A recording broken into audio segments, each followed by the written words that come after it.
Bonjour à toutes et tous. Et donc, nous continuons. Je me présente Charlie Chotard, un ancien élève d'une des premières promotions de l'INSP. Et on continue dans cette salle Érignac sur le traitement et l'anticipation de politiques publiques majeures et d'intérêt pour les Français après la santé publique, en se posant la question de ce que deviendra l'école dans le futur.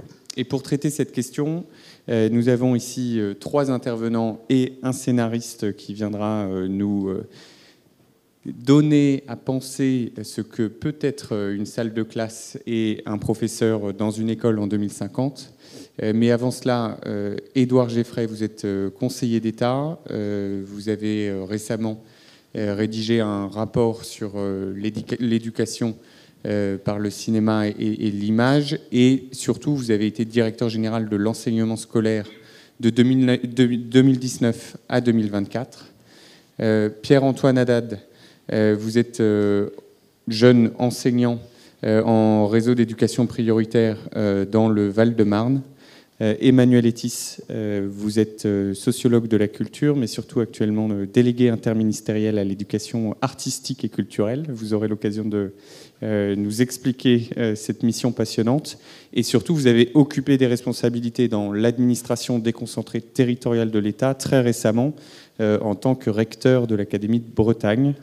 Et Joris Moriot, voilà, vous êtes scénariste et avez notamment réalisé le scénario, écrit le scénario d'une œuvre remarquée, Le Remplaçant, en 2021, qui est en lien avec l'éducation, qui est notre sujet aujourd'hui. On commence par une intervention avec vous, Édouard Geffray, sur une thématique de long terme, puisqu'on va essayer aujourd'hui de se sortir de la torpeur du court-termisme pour essayer, comme cette école essaye de former des hauts fonctionnaires, de regarder le temps long de cette politique éducative et pour essayer d'affronter un enjeu qui est celui, avec la baisse de la natalité qu'on observe depuis une dizaine d'années et surtout depuis 2020, une diminution du nombre d'élèves qui entrent dans le système scolaire. En 2025, à la rentrée, c'est 150 000 élèves en moins que c'était le cas en 2015. Qu'est-ce que ça implique pour les politiques éducatives et quelles réflexions est-ce que cela peut emporter ? Merci, bonjour à tous. Alors effectivement, on est face à, comme vous le savez, un mur démographique, puisque on est à 660 000 naissances l'année dernière contre entre 800 et 815 000 dans les années 2000 à 2015. Autrement dit, ça veut dire que chaque année, on a 150 000 élèves de moins par promotion, si je puis dire, par génération, qui qui va entrer dans l'école. Juste pour vous donner une idée, parce que vous avez peut-être... alors on commence à s'en préoccuper un peu, ça commence à apparaître dans les journaux, et on vous dit, c'est quand en 1945 ? Oui, enfin en 1945, on avait 41 millions, maintenant on n'est pas loin de 68. Donc il y a quand même un petit delta qui n'est pas tout à fait négligeable. Donc ça, c'est le premier élément. Le deuxième élément, c'est que cette démographie, elle n'est pas sociologiquement identique. Autrement dit, quand on la projette, si on divise la population en 10 déciles, du moins favorisé au plus favorisé, ça fait une espèce de U en italique, vous savez. Qu'est-ce que ça veut dire ? Ça veut dire que aux deux extrêmes, le décile le plus défavorisé et le décile le plus favorisé, on a une natalité qui tourne autour de 2, 2,2.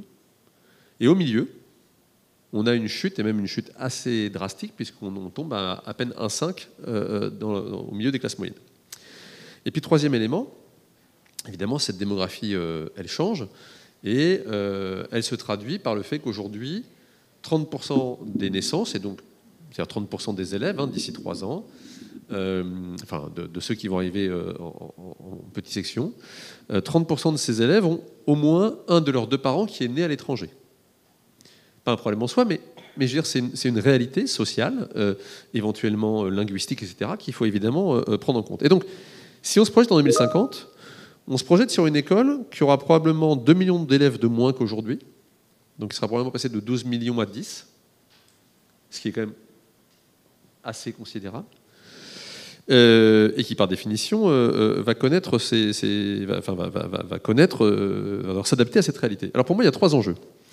Il y a un premier enjeu qui est un enjeu territorial. Notre contrat social autour de l'école, il s'est forgé progressivement, tout le monde s'en souvient. Mais pour moi, il s'est forgé en fait au cours du XIXe siècle autour de l'idée, juste avant l'instruction obligatoire, ou en prélude à l'instruction obligatoire, de l'accessibilité du savoir. D'où le fait que sous Guizot, en 1833, vous avez une école obligatoire par commune de plus de 500 habitants. L'idée, c'est de rendre l'école accessible, de porter au plus près des familles. À l'époque, on n'impose pas encore. C'est après qu'on dit instruction obligatoire, avec la République. Et notre tissu d'école, il est le résultat de cette histoire. On a aujourd'hui 45 000 écoles publiques en France, un peu moins, 44 000, dont un tiers fait 1 à 3 classes. C'est-à-dire autant d'écoles publiques que l'Allemagne, le Royaume-Uni et l'Espagne réunis. Et la question, c'est, pour moi, le premier enjeu, c'est est-ce que territorialement, quelles conséquences territoriales en matière d'une baisse de la population de l'ordre de 20% à l'horizon 2050 pour repenser un service public de l'éducation qui soit à la fois territorialement proche, mais qui tienne compte de cette situation et qui, évidemment, permette d'offrir un niveau de formation de qualité. Le deuxième élément, évidemment, c'est lié aux 3 éléments que je me suis sur la situation démographique, c'est la situation sociale. Vous savez, moi-même, c'est quelque chose sur lequel je me suis beaucoup engagé quand j'étais des GESCO et sur lequel je m'engage d'ailleurs à titre privé, mais vous savez qu'il y a un enjeu sur, évidemment, les inégalités sociales et ce qu'on appelle parfois, j'aime pas trop le terme, mais la ségrégation sociale. Je préfère plutôt celui de différenciation sociale, qui au demeurant, contrairement à ce qu'on dit parfois, n'est pas massivement le fait des parents. Hein. La direction des études et de la prospective du ministère de l'Éducation nationale dit que les inégalités, enfin la ségrégation sociale dans les établissements scolaires, elle est liée à plus de 60% au logement. Mais si ma démographie se polarise, si je puis dire, sur mes 2 extrêmes sociologiques, comment est-ce que je fais pour que l'école reste un lieu de mixité sociale, alors même que ma classe moyenne, globalement, a moins d'enfants, et que mes classes ultra favorisées, j'allais dire, et très défavorisées, dont on sait que géographiquement, elles n'habitent pas forcément les mêmes quartiers, elles continuent à avoir un nombre d'enfants plus élevé. Donc, évidemment, ce n'est pas en soi ça qui fabrique, mais c'est, si je puis dire, procyclique par rapport à un phénomène de ségrégation sociale. Et puis le troisième élément, évidemment, qui est déterminant, c'est que, moi je crois profondément à cela, hein, depuis une ordonnance de 1315 de Louis X le Hutin, qui est extraordinaire, il est dit que le sol de France affranchit celui qui le touche. Notre rôle, c'est de former des citoyens libres, éclairés, doués des mêmes droits, des mêmes devoirs, et conscients d'avoir une destinée partagée, quelle que soit leur origine, etc., etc. Bien. Mais ça aussi, c'est un enjeu, c'est-à-dire comment est-ce que je fais pour que les enfants, notamment dont les 2 parents sont à l'étranger, a fortiori s'ils sont allophones, etc., puissent finalement, comme tous les autres, mais voilà, comment est-ce qu'on conjugue finalement cette destinée commune dans un contexte d'affaiblissement de la démographie très inégale selon les territoires, très inégale selon la sociologie, et potentiellement porteur de mutations assez profondes. Donc l'école de 2050, et je termine là-dessus, moi je crois qu'un pays qui aime son avenir, il aime sa jeunesse, et qu'il aime son école. J'en suis profondément convaincu.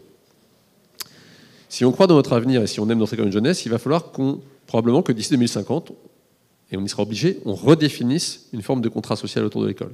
Un contrat social qui est de garantir à chacun un niveau d'éducation et de formation qui l'amène au plus haut de ses potentialités. Ce n'était pas l'objectif en 1833, hein. C'est un objectif très contemporain mais essentiel. Une école qui reste un élément structurant en termes de maillage territorial, mais probablement avec une densité un peu moindre. Je ne vois pas comment on arrivera à faire autrement. Et une école au sein de laquelle chaque enfant de la République ait conscience de partager une destinée commune avec l'ensemble de ses petits camarades, non seulement dans sa classe et dans son école, mais avec l'ensemble de ceux du territoire. Beau défi pour 2050 et votre scénario. Merci beaucoup. Est-ce que sur ce sujet de la démographie, cela suscite des réactions de la part des 2 autres intervenants ?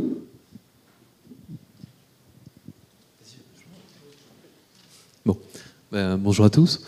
Oui, donc sur ce sujet démographique, qui est un sujet très macroscopique sur lequel peut-être la parole de l'enseignant n'est pas la plus avisée ou la plus indiquée, mais en tout cas, je peux peut-être mettre en avant un point qui est d'ailleurs est souvent rappelé par les représentants d'enseignants, à savoir qu'il serait bon que ce paramètre démographique soit au service d'un levier, qui est un vrai levier, qui est une vraie variable pour la qualité des cours, hein, c'est celui de faire évoluer le nombre d'élèves par classe. Hein.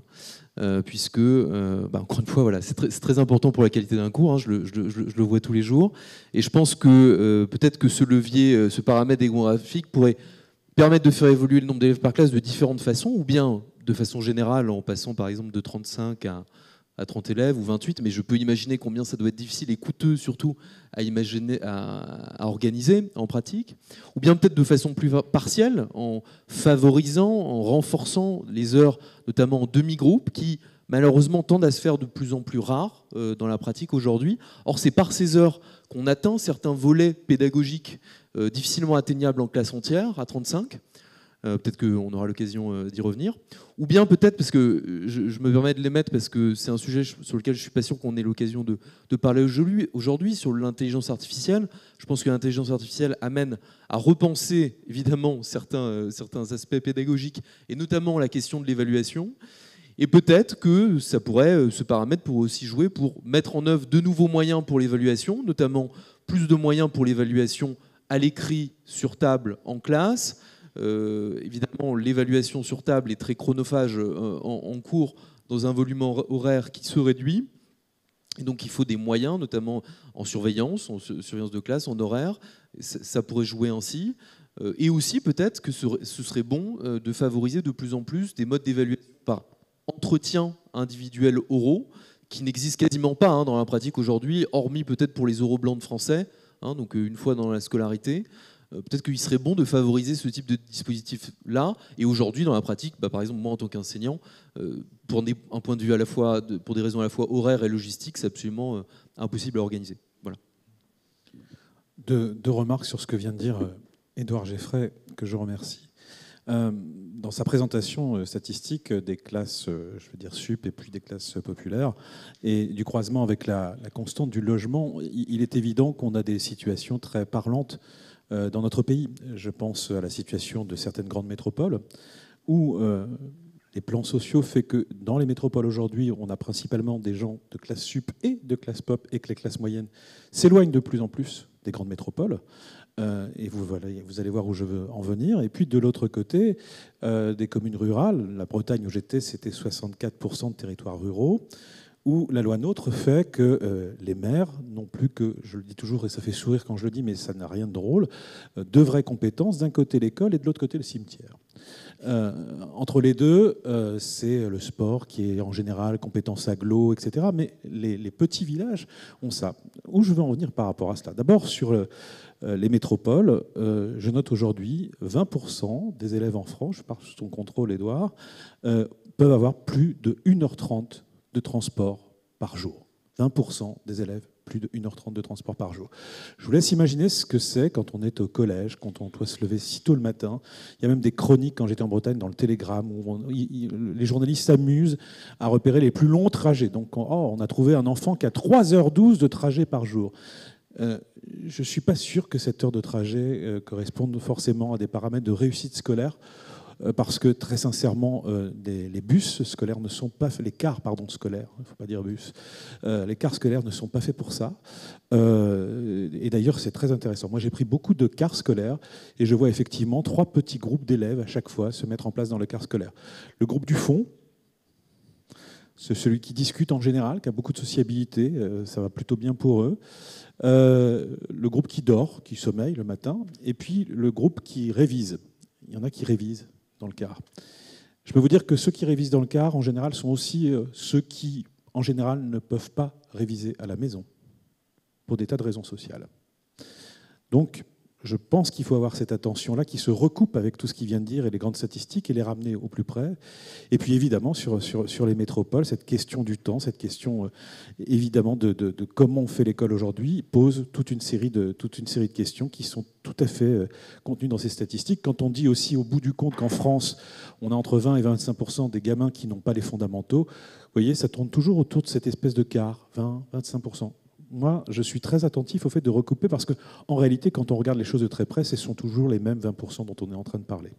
Voilà, il n'y a pas de miracle par rapport à ça. Ce n'est pas une petite répartition qui serait dans une classe comme ça. C'est des sujets qui recoupent avant tout des problématiques sociales. Et puis on y viendra peut-être un petit peu plus tard sur des inégalités qui sont aussi des inégalités culturelles profondes parce que là aussi, savoir lire, pouvoir lire chez soi, avoir un livre à la maison, sont des questions qui se posent et qui relèvent plutôt là, de mon autre mission dont on va peut-être parler aussi. Eh ben, on y vient tout de suite. Et donc, simplement pour faire la transition, un des enjeux, et qui a toujours été un des défis pour les enseignants, est de capter l'intérêt des élèves.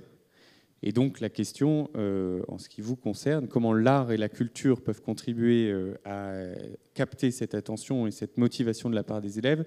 Et finalement, comment diffuser l'éducation artistique et culturelle dans le système éducatif? Alors ça, c'est une grande question. Comment la diffuser? Là, d'abord, devant vous, je vais d'abord remercier deux personnes.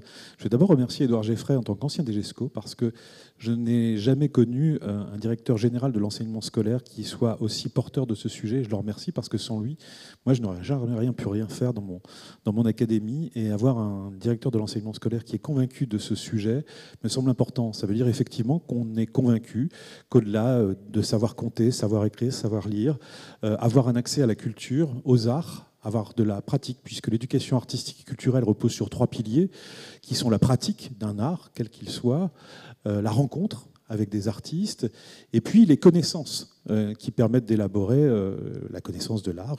Ça peut être n'importe quoi, le patrimoine de proximité, la connaissance de l'histoire des arts, des grands musiciens. Ça change quelque chose. Je le dis toujours par rapport à nos matières fondamentales. Si en français, un enfant rencontrait à la fois un auteur qu'il avait accès à la connaissance du français par ses professeurs et qu'en plus il avait la pratique de l'écriture, on aurait une éducation idéale. L'éducation artistique et culturelle, c'est cela.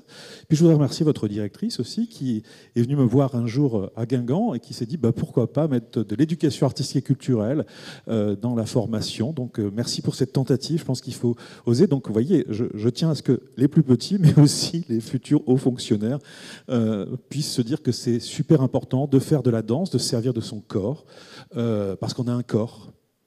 Et je pense qu'on ne peut rien inventer d'ailleurs au-delà des limites de notre corps, parce que notre corps contient à peu près toutes les connaissances du monde, si vous savez l'observer.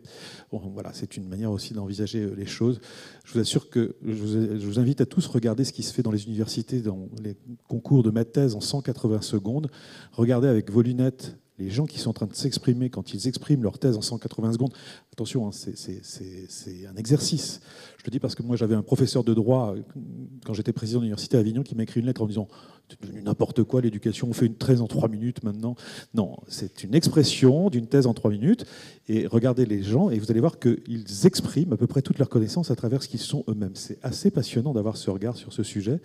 Donc tout ça pour vous dire en effet que c'est à tous les niveaux qu'il faut pouvoir distiller cette idée que les arts et la culture, c'est pour tout le monde. Quand on a commencé à travailler sur cette généralisation de l'éducation artistique et culturelle, là aussi, Édouard le sait mieux que moi, on était loin, en tout cas, de cette généralisation partout et sur tous les territoires. Aujourd'hui, on a encore 20% des jeunes qui ne sont pas exposés aux arts et à la culture. 20%, c'est encore cette constante de 20%. Je pense que c'est un vrai sujet. C'est la mission que je vais essayer d'honorer avec l'ensemble des ministères concernés, en réalité, parce que ce n'est pas que l'éducation nationale et la culture, mais bien d'autres ministères qui sont concernés par ce sujet. Peut-être vous voulez réagir, Monsieur Geffray? Je ne peux que souscrire parce que c'est un combat commun que nous partageons avec Emmanuel Etis. Moi, en réaction et en rebond, pour moi, il y a deux choses importantes. La première inégalité aujourd'hui, elle est culturelle. Enfin, on peut dire tout ce qu'on veut. Hein. À la fin, il y a la capacité ou pas à convoquer un bagage culturel de manière opportune, pour éclairer la réflexion, pour pondérer la réflexion, etc., etc. Et la première inégalité, je dis ça parce que ça fait 45 ans que je viens dans Val d'Oise et que je lutte contre ça, elle est culturelle. Donc si on veut lutter contre les inégalités, il faut investir sur le rôle de transmission culturelle de l'école. Ça, c'est la première chose. Puis la deuxième chose, c'est que si on veut faire des citoyens accomplis, ce qui, je crois, est l'autre but de l'école, ça passe aussi par la culture. Parce que le propre de notre pays et de notre contrat social, c'est que tous ceux qui y participent en sont à la fois les héritiers et les écrivains.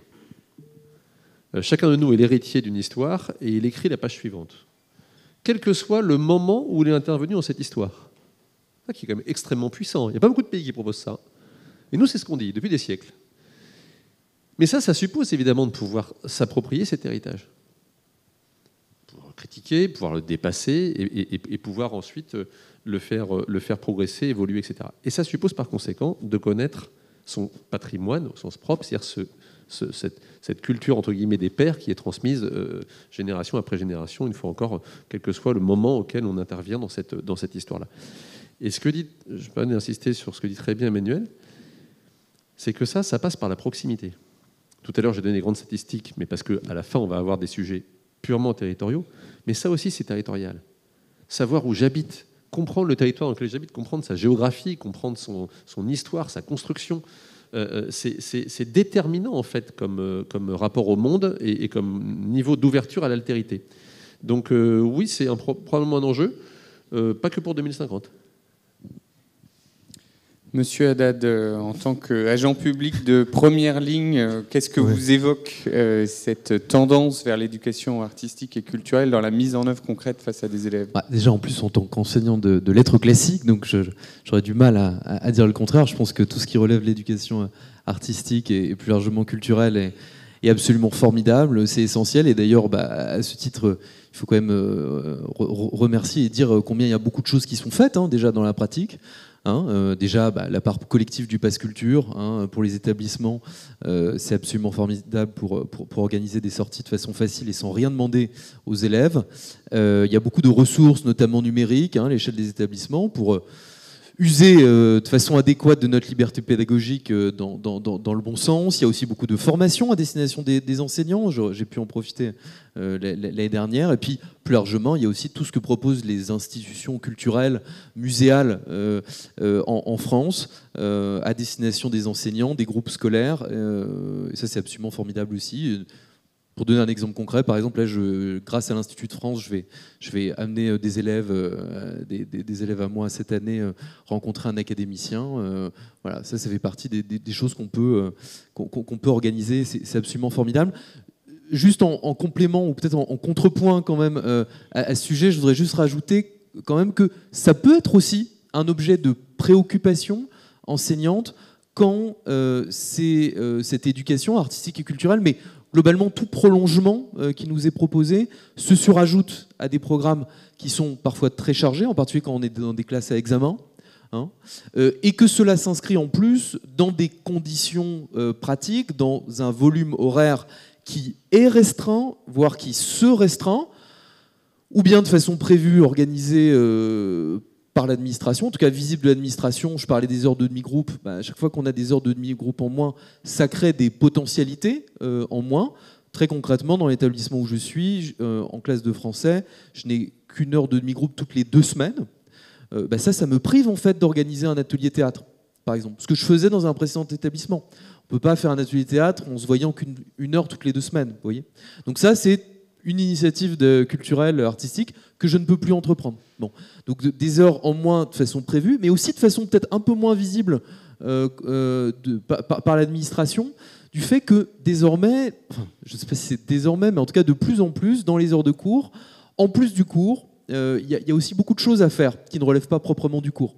Et je peux vous donner, peut-être plutôt que d'avoir un discours abstrait, donner très concrètement des exemples depuis ce début d'année. Dans mes classes de français, les exercices incendie, la photo de classe, la remise des ordinateurs très gentiment offerts par Madame Pécresse. Il y a les tests de positionnement en classe de seconde. Et je crois que j'en oublie d'autres. Tout ça qui pèse sur le volume horaire. Et donc, quand on a en tête à la fois les objectifs disciplinaires auxquels on doit s'astreindre, éventuellement des prolongements qui sont évidemment bienvenus et sur lesquels il ne faut pas couper, ce n'était pas du tout mon propos. Mais tout ça en plus dans un volume horaire restreint et qui se restreint, ça peut donner parfois l'impression qu'on doit résoudre la quadrature du cercle. Voilà. Ou de devoir répondre à des injonctions contradictoires. Voilà. Merci. Pour continuer la discussion, Monsieur Haddad, je dois quand même préciser que vous n'êtes pas représentant syndical ou de quelque sorte que ce soit Non, mais de la profession enseignante, mais il était important pour nous, autour de cette table ronde, d'avoir un jeune enseignant, justement, pour se projeter vers l'avenir, qui exerce le métier face aux élèves. Et donc, de votre point de vue personnel, là encore, sans avoir la vocation à représenter qui que ce soit, l'intérêt des élèves, il passe aussi par le sentiment d'avoir une vocation de la part de l'enseignant. Et donc, où en est, pour vous, la motivation du corps enseignant et comment continuer à long terme de continuer à animer cette flamme qui permet justement aux enseignants de susciter l'intérêt des élèves et d'avoir une pédagogie de qualité. Merci beaucoup de votre question. Déjà, oui, vous avez tout à fait raison de rappeler, oui, je ne représente que moi-même, hein, donc je tiens à dire ce propos. Et sur ce sujet-là, vous avez la motivation du corps enseignant. Enfin, déjà, dire qu'en effet, c'est absolument essentiel que chaque heure où des élèves se retrouvent devant un enseignant qui n'a pas envie d'être là, ou qui a peur d'être là, ou qui n'a pas le sentiment de s'accomplir quand il est là, ça emmène des conséquences qui sont dramatiques hein, sur les apprentissages. Et donc, in fine, ça représente un coût difficile à mesurer, difficile à quantifier pour la société, c'est évident. Pour répondre plus particulièrement sur le sujet de la motivation, bon, dans mon cas, ne vous inquiétez pas, tout va bien, je suis très heureux et je me sens très accompli dans ma fonction. Mais force est de constater que je ne répondrai pas à votre question si je m'en arrêtais là, puisque chacun le sait ici, ce n'est pas le cas de tous mes collègues, puisque l'éducation nationale a beaucoup de mal à recruter, voire même à recruter des candidats au concours. Et chacun le sait aussi, de nombreuses études montrent que beaucoup de mes collègues, parfois même des études disent que c'est plus de la moitié, qui réfléchiraient à court ou moyen terme à quitter l'éducation nationale. Donc c'est évidemment en effet un vrai sujet. Alors peut-être quelques éléments de réflexion là-dessus. Et peut-être déjà pour revenir sur la formulation que vous avez employée de la motivation du corps enseignant. Je pense que déjà c'est intéressant de réfléchir sur cette formule. Hein. Vous employez une formule généralisante, unifiante et même j'ai envie de dire une métaphore organiciste. Je ne veux pas être en cours, mais vous employez une métaphore organiciste hein, du corps enseignant qui me semble appeler une forme de précision ou de correction, parce que je pense que derrière cette idée de corps enseignant, en fait, il y a beaucoup de réalités très différentes, beaucoup de réalités hétérogènes, hein, selon les niveaux, selon les filières, selon les établissements, selon les corps et les statuts auxquels appartiennent les enseignants, qui génèrent des problèmes qui sont à chaque fois différenciés, hein, et qui génèrent peut-être, in fine, des solutions aussi à ces problèmes qui doivent être différenciés et qui ne seraient pas une solution unique dont il s'agirait de trouver la clé hein, pour résoudre tous les problèmes. Et peut-être parmi ces réalités ou ces problèmes différenciés, il y a ceux aussi, ça je pense que chacun l'a en tête, peut-être ceux dont le problème prédominant, c'est avant tout la question du salaire, la question de la précarité. Et ça, c'est peut-être plus particulièrement le cas chez les enseignants qui sont contractuels ou même, il faut le dire aussi, hein, chez des certifiés et pas qu'en début de carrière. Il y a ceux dont les problèmes, c'est peut-être, vous avez parlé, Monsieur Etis, de la Bretagne, ceux dont le problème est peut-être la localisation géographique, puisque en effet, il y a des enseignants qui proviennent de certaines régions, de certaines belles régions, dont la Bretagne est un bon exemple, où il faut de longues années, parfois de très longues années, avant de pouvoir retourner, hein, de très longues années avant de retourner finalement dans le lieu où on s'épanouit, et donc on est susceptible de s'épanouir devant les élèves. Il y a aussi peut-être le problème pour ceux qui est peut-être avant tout un problème de perspective, un problème de manque de perspective, peut-être non seulement chez des enseignants ou ceux qui ne sautent pas le pas, peut-être, je ne sais pas, des diplômés de grande école ou des professionnels du secteur privé en reconversion et qui hésitent à sauter le pas et qui ne le font pas. Peut-être des agrégés du concours externe qui finalement ont passé l'irrigation seulement pour avoir le titre d'agrégé, mais qui ne prennent jamais leur poste, et ils sont nombreux, en particulier peut-être dans certaines disciplines. Il y a peut-être ceux dont le problème est avant tout d'avoir à gérer ce que je ne remets pas en cause en soi ou a priori, des problèmes de différenciation scolaire dans des situations très hétérogènes, des problèmes d'inclusion d'élèves, par exemple en situation de handicap, et de handicap au pluriel, pour lesquels les enseignants ne sont pas toujours armés, pour lesquels ils n'ont pas toujours les moyens, pour lesquels ils n'ont pas toujours, même d'aide concrète et humaine. Vous savez que certains handicaps créent le besoin d'être accompagnés d'AESH, qui ne sont pas toujours sur le terrain. Donc voilà, il y a beaucoup de réalités. Et puis, il y en aurait de nombreuses autres. Il y a peut-être aussi le problème qui est incontournable, celui du climat scolaire. C'est qu'il y a des enseignants qui évoluent dans un climat scolaire qui n'est pas stable, où la qualité de la relation avec les élèves, voire les parents d'élèves, n'est pas au rendez-vous.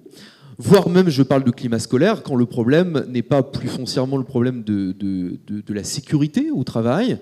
Je ne tiens pas à faire peur, mais ne serait-ce que dans ma courte expérience dans l'éducation nationale, et y compris en ce début d'année, chaque année, mon établissement a eu à voir avec une affaire, une situation violente, qui créait matière, soit une manchette au mieux dans le journal local, soit au pire un sujet pour le 20h. Donc, vous voyez, tout ça, j'en ai pas fait le tour, évidemment, ça n'est pas exhaustif. C'est un ensemble de problèmes bien différenciés qui appellent, il me semble, à des solutions différenciées, qui mèneraient peut-être à une résolution du problème de la motivation, je ne sais. Messieurs Geffray et Tis, vu de l'administration centrale ou du recteur d'académie, que vous avez tous les deux été, qu'est-ce que ça suscite comme réaction de votre part, ou peut-être de clés de lecture sous une perspective qui est autre que l'enseignant face à ses élèves? Alors, Édouard me laisse répondre en premier. D'abord, peut-être relativiser les choses sur un plan, c'est que je pense que vous êtes mûr pour rentrer dans un syndicat. Non, je blague. C'est pas mal. Mais avec un beau discours. Mais en même temps, voilà, j'entends, évidemment, puisqu'il se trouve que quand on est recteur dans une académie, on a affaire à des instances où on a tous les syndicats en face de nous et on discute régulièrement de ça. Et ces arguments, on les entend. Donc il faut pouvoir les entendre du côté de l'administration. Après, je pense qu'on est face aussi à des problématiques sociétales. On parlait tout à l'heure de la santé. On est dans un pays où 20% des jeunes qui font des études de médecine n'exercent pas le métier de médecin à l'issue. 20%. C'est beaucoup, toujours 20%. C'est marrant, c'est très intéressant. Ils sont repérés pour faire de l'assurance ou autre, j'en sais rien.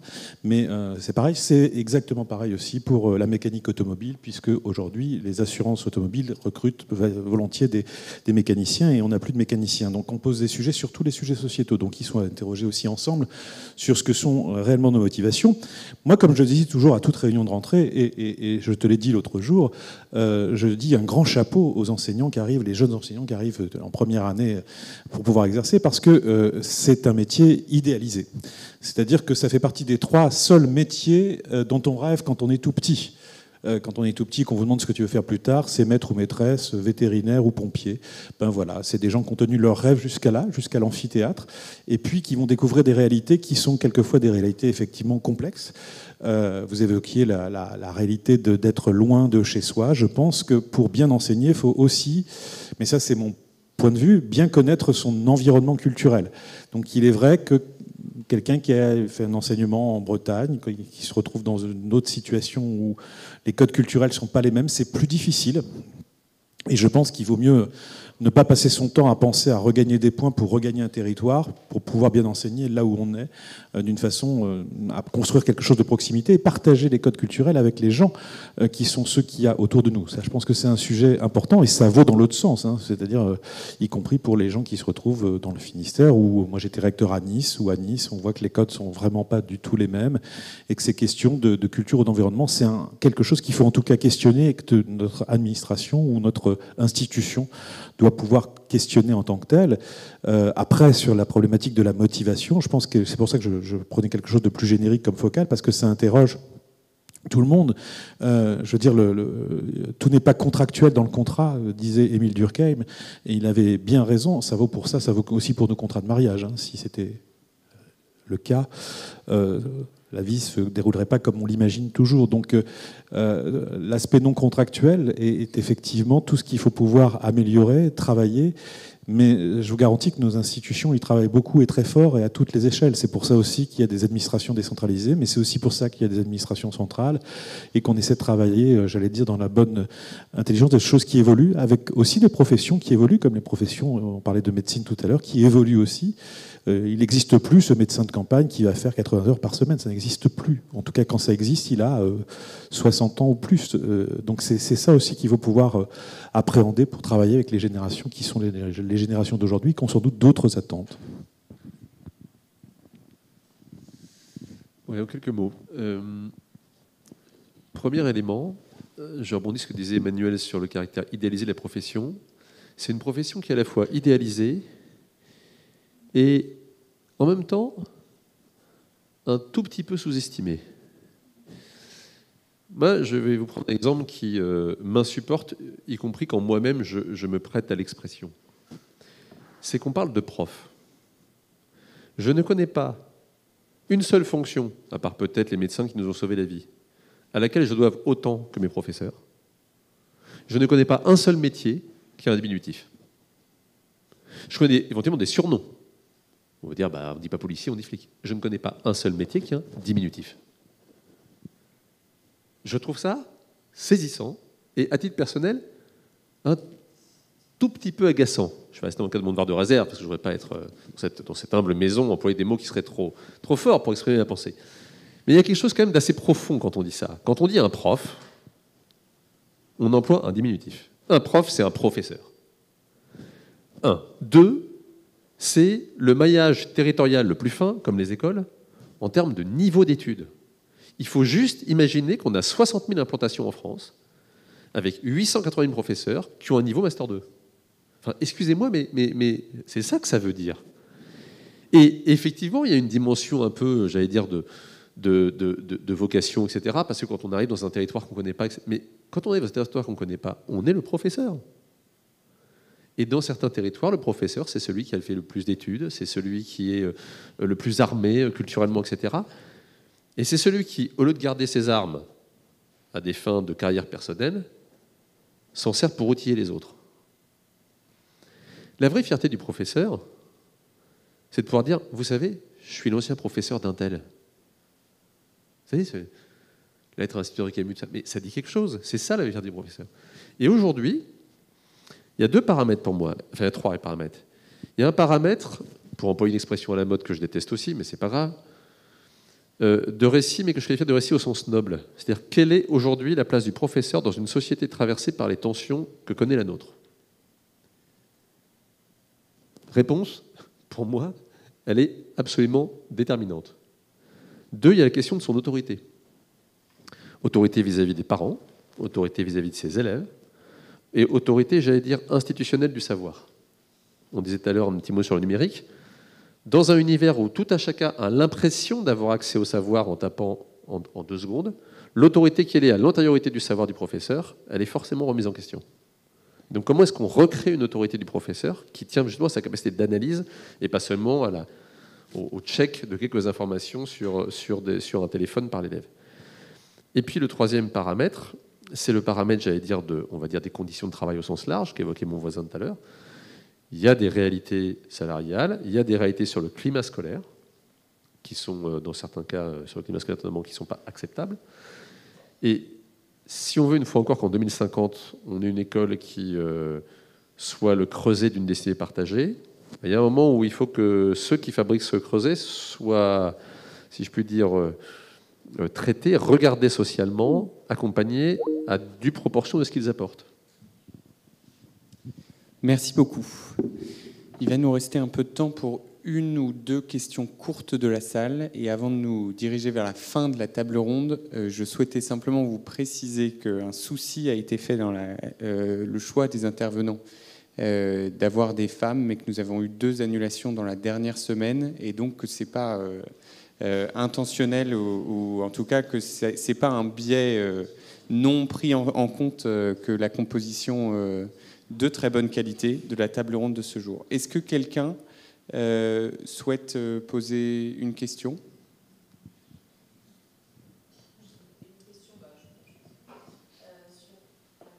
pour la retransmission.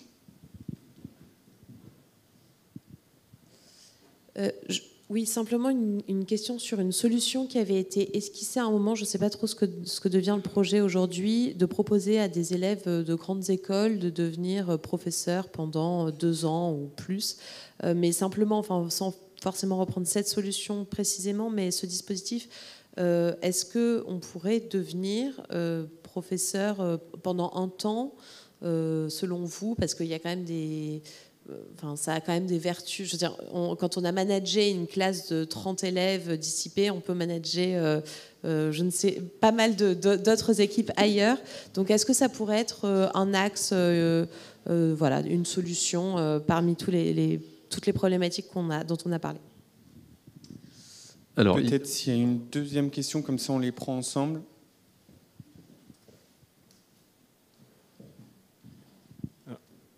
Ce serait pour rebondir sur cette question, parce que moi, j'ai beaucoup d'amis qui sont enseignants, et souvent je leur dis, est-ce qu'ils ont envisagé de faire des cours de management? Et j'ai l'impression que c'est quelque chose qui n'existe pas aujourd'hui dans la formation, et pourtant, finalement, je pense qu'il y a pas mal de choses qui seraient utiles aux enseignants, au regard de ce à quoi ils sont confrontés, parce qu'ils sont confrontés, comme vous l'avez dit, aux élèves, aux parents, voire à toute une vie à côté, et c'est pas forcément des choses qu'on apprend dans les cours, et je me dis que ce serait potentiellement utile, donc juste pour la blague.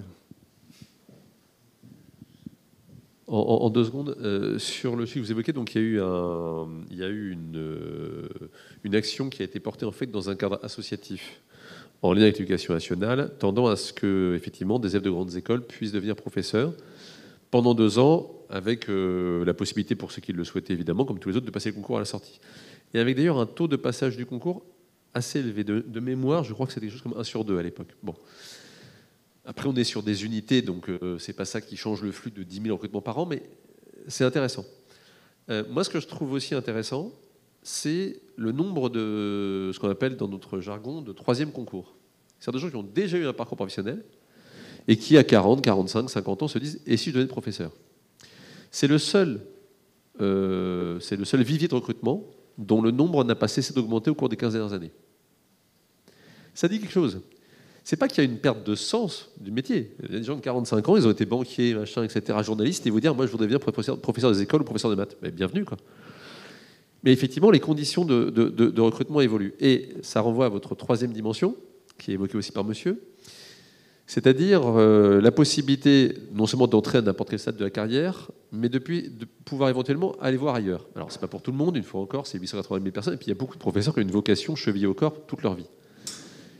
Mais il y a une chose qui est très flagrante. Il se trouve qu'avant d'être DGESCO, j'ai été directeur général des ressources humaines de ce ministère. Donc voilà. Et il y a une chose qui est très flagrante, c'est que moi, je rencontrais beaucoup de professeurs, parce qu'ils m'écrivaient et tout ça, donc je les recevais. Et un professeur n'a clairement pas été mis en condition de penser ses compétences. C'est-à-dire que ce que vous dites, pour moi, c'est l'évidence. Et je commençais par là. Je leur disais, mais écoutez, vous faites de la gestion de projet, vous faites des partenariats, vous managez une équipe de 25 gamins, parfois dans des environnements assez multiculturels. Et donc, vous avez cette capacité aussi à jongler machin avec des backgrounds très différents. Et quand ils arrivaient, quand je leur disais, mais alors, vous avez envie de faire quoi? Ils me disaient, je sais pas, je suis professeur. Non.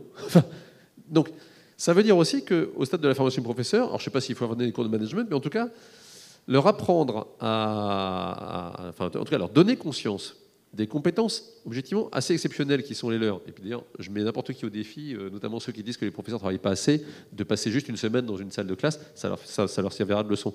Mais, enfin, en tout cas, ils verront que c'est assez compliqué. Mais ils ont quand même des compétences assez extraordinaires, mais simplement, ils ne savent pas aujourd'hui, entre guillemets, les monnayer, enfin les monétiser, je ne sais pas comment dire ça, enfin les rendre visibles vis-à-vis de l'extérieur. Et je pense que si on fait ce travail-là, effectivement, on n'a pas vocation une fois encore à ce qu'il y ait 880 000 personnes qui bougent chaque année, mais pour ceux qui veulent, ça peut être une respiration très positive de passer 5 ans ailleurs et de rentrer après l'éducation nationale, comme on le fait dans plein d'autres métiers.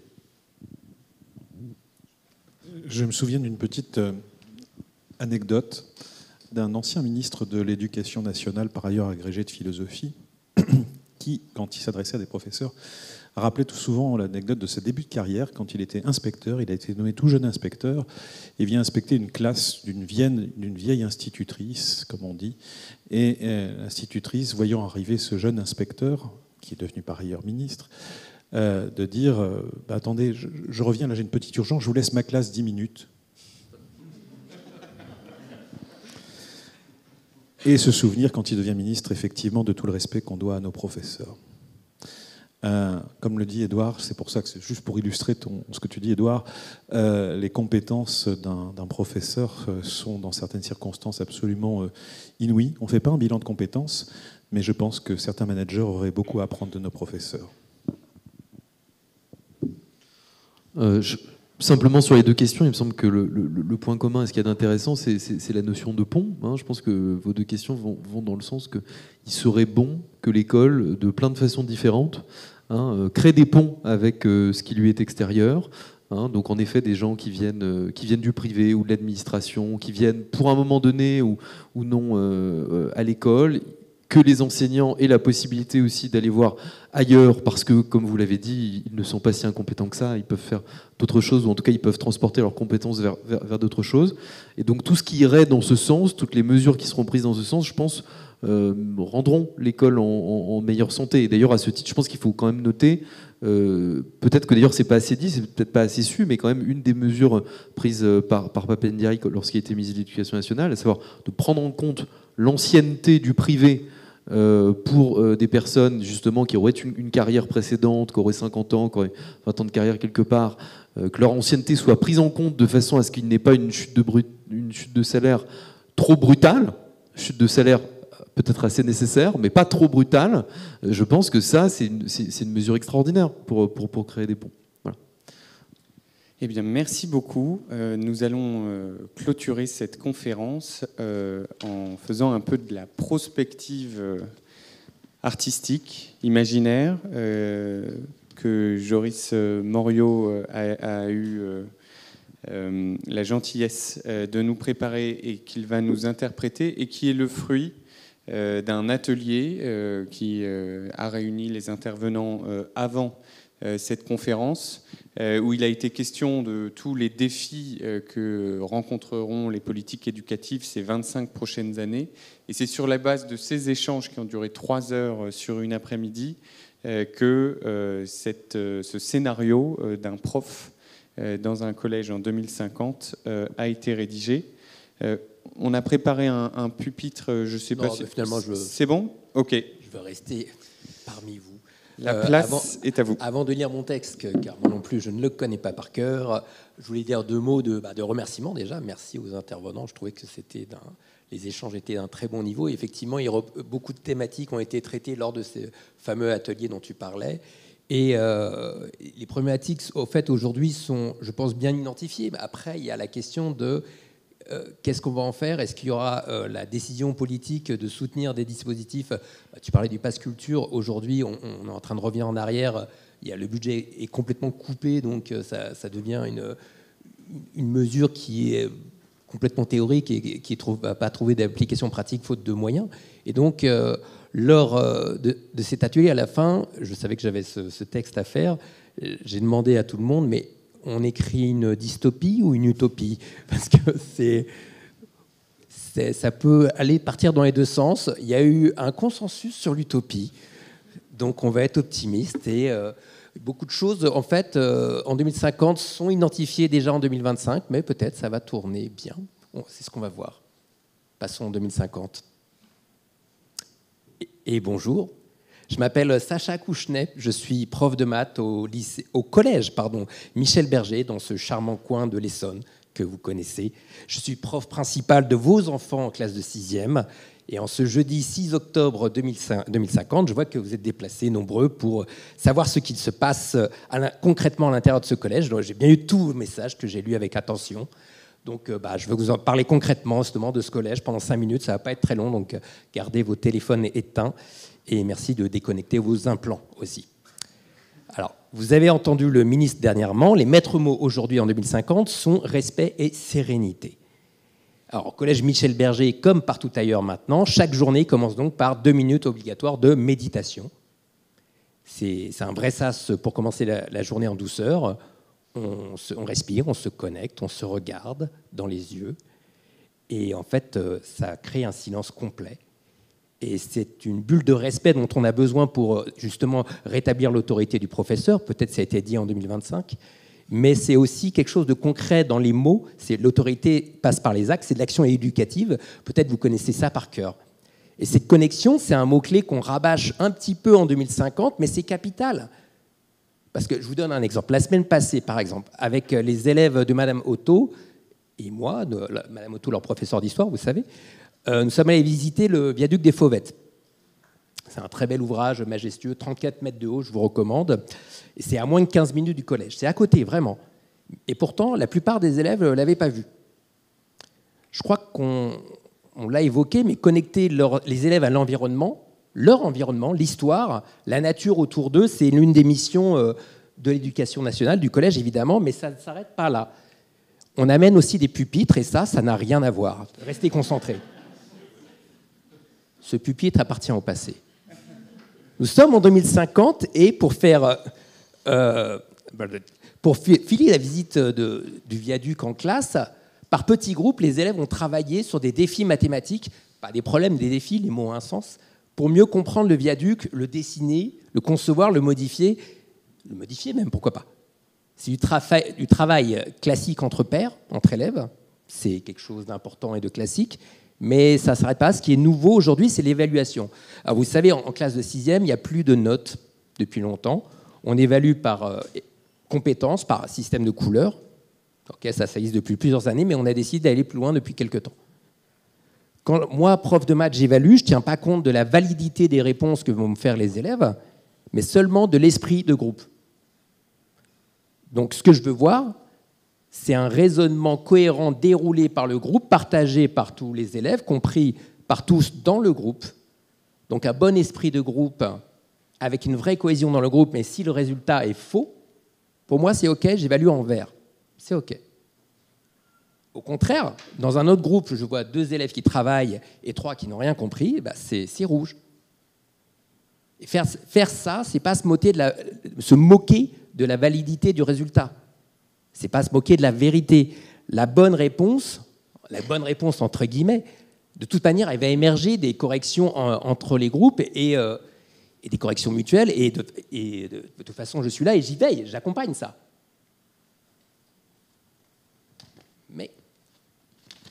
Mais dans cette pédagogie, on ne cherche pas à tout prix le résultat. On cherche le bon processus, donc. La cohésion par le système, c'est essentiel, parce que ce qui compte, ce n'est pas d'avoir bon aujourd'hui. Ça, il y a des tas d'outils qui vont nous permettre de retrouver ça. C'est de ne pas avoir peur de se tromper et d'y retourner joyeusement. Et ça s'apprend, je pense, à l'école, et ça s'apprend par le système, notamment le système de notation d'évaluation. J'ai entendu dernièrement à la rentrée que ça râlait pas mal là-dessus parmi les parents. Et hier après-midi, justement, quand les élèves sont partis en sport, vous n'êtes pas sans savoir qu'en 2050, il y a activité sportive tous les jours au collège. Donc je recevais un parent d'élève, M. Martinez, c'est un ancien inspecteur d'académie, un peu nostalgique, j'avoue, du temps où les programmes étaient élaborés de tout en haut, du fameux CSP dont peut-être certains se souviennent, le Conseil supérieur des programmes. Mais maintenant que le mammouth est devenu gazelle, c'est la Direction générale de l'enseignement scolaire, donc DGESCO, qui s'en occupe. On est plus proche du terrain et c'est plus réactif, les cours n'en sont que meilleurs. Mais bref, M. Martinez me reprochait quand même de ne pas suivre rigoureusement le programme élaboré par la DGESCO. J'ai dû lui rappeler les termes de la loi cadre et autonomie qui a été votée en 2043. Le programme est un cadre. Et nous avons l'autonomie, nous, professeurs, de le bousculer, de l'adapter. On a même le devoir d'être flexible et créatif à l'intérieur de notre classe. Il n'y a que ce prix-là qu'on peut vraiment s'adapter aux besoins des élèves. La créativité est maintenant au centre de notre politique d'éducation. Et c'est pour ça que tous les profs ont une mineure artistique, ou de loisirs d'ailleurs, obligatoire dans leur formation. Et ça a une application concrète au collège, à l'école. C'est l'action éducative, toujours. Avec la prof d'art plastique, on étudie les formes géométriques de Mondrian, de Kandinsky, dans le but de réaliser une fresque dans la cour du collège. Avec les élèves de 3e, même, on va modéliser une version miniature 3D pour créer quelque chose de concret et ludique. C'est ce rapport à l'art, à la créativité qui nous a fait rattraper d'ailleurs notre retard sur le classement PISA de la Finlande. Ce n'est pas le fait de terminer à tout prix les programmes. Il faut arrêter avec cette vieille idée. Bon, Monsieur Martinez m'a accusé de fake news par rapport à ça. Mais les chiffres sont têtus, le niveau monte, car c'est une utopie.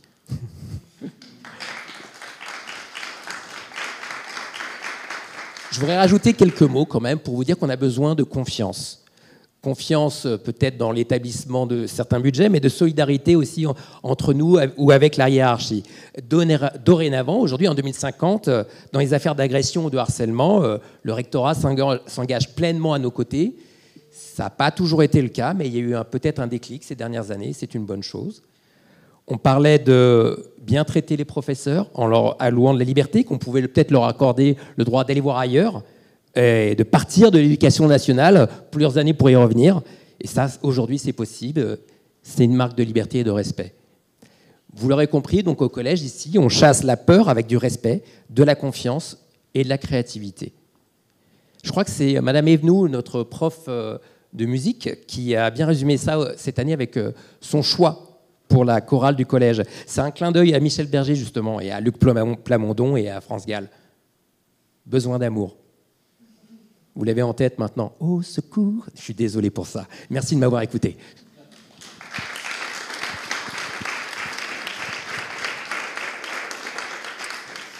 Merci beaucoup à tous les quatre pour votre engagement dans la préparation de cette table ronde et pour cette discussion passionnante. Et merci à vous en physique et en ligne d'être venus et d'avoir écouté.